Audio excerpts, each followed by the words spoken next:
sahamba mhlaka 20 April. Wazoma ngani phakathi? Wakatanga ndiani?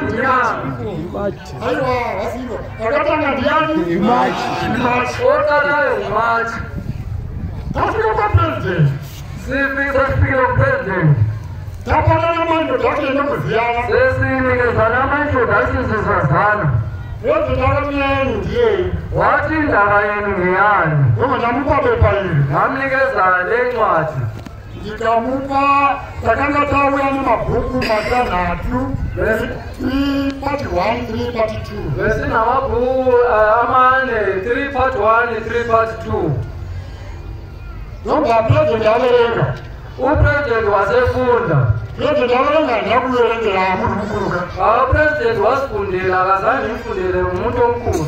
Aphetha kuyerenga. Yaseqedile ukufunda. Ngakathi president ngokumbira ukuthi ngitsanguze. Zimwe paphete tsamba iyi.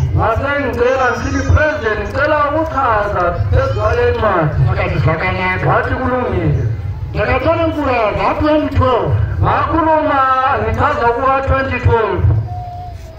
Yokutsala nkula tinione mayitilati kuita mthetho. Ngasengimazisa isimo ngalokho esikwenzayo echechi.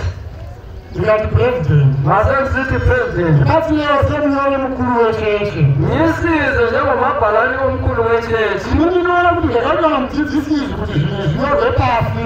Ngibona lokho kwenziwa ngathunywa kwalezi zinto zilotshwe phansi. Zvinochengeteka.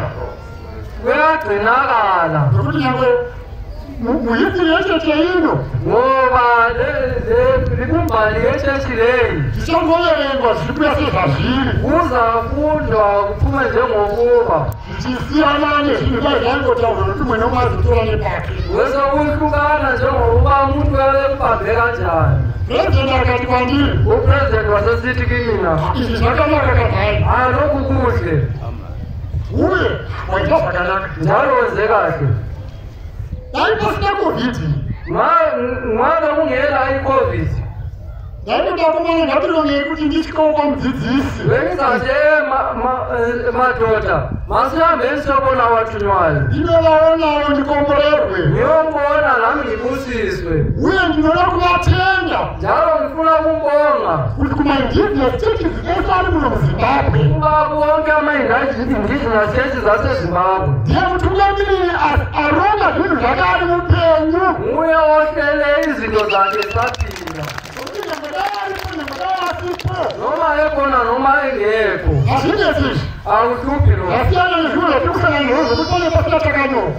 Kuhlukane nomunye ngoba kuyabe kungabhalwanga. Izvi zvakanaka kaizvi mwanangu zvakanaka. Lokhu kuhle ndane yami. Tese takatenda takati tinoti tauchira. Sonke zashaya izandla. Chibva ndagara pasi. Ngasehlala phansi. President ndoba akati. Upresident wasesithi Chinonzi chirayiro chii. wathi isidlo kuyini. Masiyana esakramenti. Wasesithi isidlo isakramenti.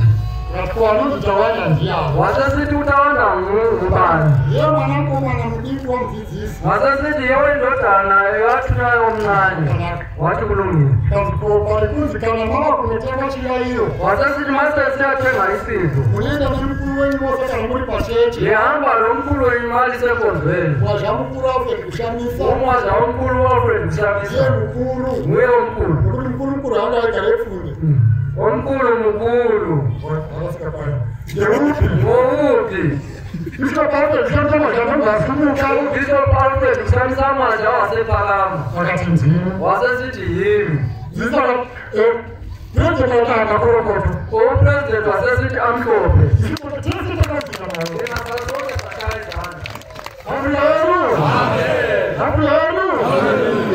Ngakubani kuti abantu nabatisi.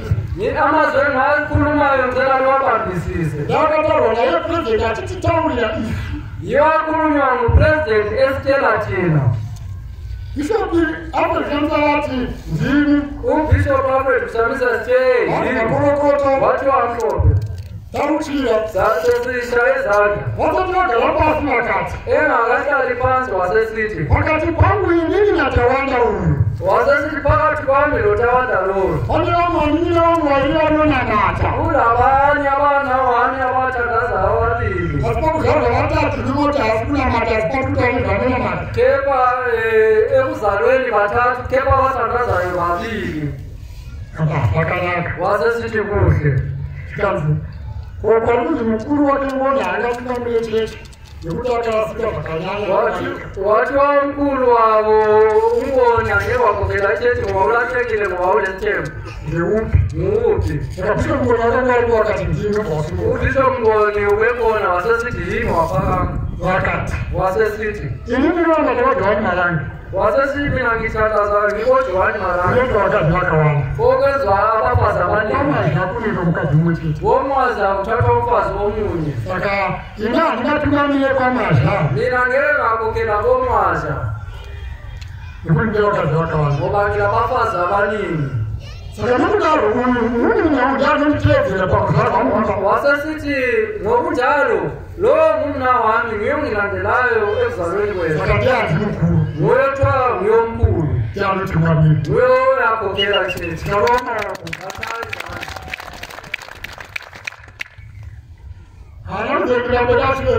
ngasaqhubekela ngaphandle efunda bambisani amazwi esengiwakhuluma wathi wawutawanda maza ufikile lana labanye bakhe uthanda wasesithi ngiyabizwa ngubaba ngisuka eSouth Africa lapha engikhona wathi ngane yami woza uzomkhokhela ichechi ngapha ngoba abafoni bonke abasathandazi balahlekile ngakho ngatshelwa amanga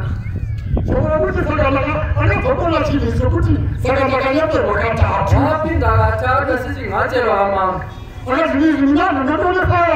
wathi lo